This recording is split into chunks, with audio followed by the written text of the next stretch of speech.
Magandang araw sa inyo lahat.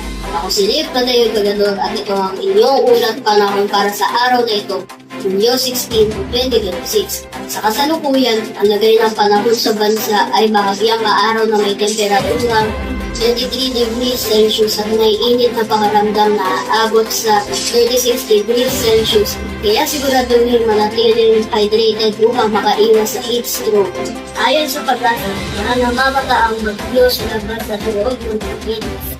Para naman sa mga may planong lumabas ngayong gabi, asahan ang kondisyon bahagyang maulap na may temperaturang bababa sa 29 degrees Celsius at 30 degrees Celsius.